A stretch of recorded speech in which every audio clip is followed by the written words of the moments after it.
Back foot drive, that'll find the fence. Tail end of his career, that's gone. Dismiss out of. এটি ছিল বাঁচা মরার match, হারলেই বিদায়।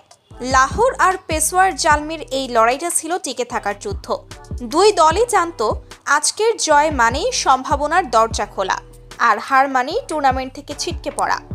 এমন হাই ভোল্টেজ ম্যাচে লাহোরের হয়ে জ্বলে উঠলেন একমাত্র সাকিব আল হাসান। টস জিতে ব্যাটিংয়ে নামে লাহোর। শুরুটা ছিল একটু ধীর, কিন্তু ৩ নম্বরে নেমেই রং বদলে দিলেন সাকিব। মাত্র ১৫ বলে ৪০ রানের ভয়ঙ্কর এক ইনিংস, ৪টা ৪, ৩টা বিশাল ছক্কা।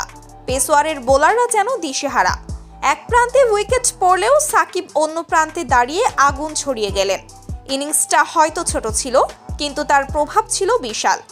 ব্যাট হাতে বিধ্বংসী হওয়ার পর এবার বল হাতে এলেন সাকিব, আর এসেই গুড়িয়ে দিলেন পেশোয়ারের টপ অর্ডার। প্রথম স্পেলে তুলে নিলেন 2টো উইকেট, এরপর ফিরলেন আরেকবার, আর নিলেন আরও একটা, মোট 3 উইকেট। একের পর এক ধাক্কা খেয়ে ভেঙে পড়ল পেশোয়ারের ব্যাটিং লাইন আপ।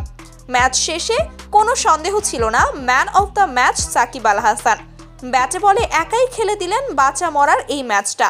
টিকে রইল লাহোর, আর টুর্নামেন্ট পেল এক নতুন চ্যাম্পিয়ন মেজাজ।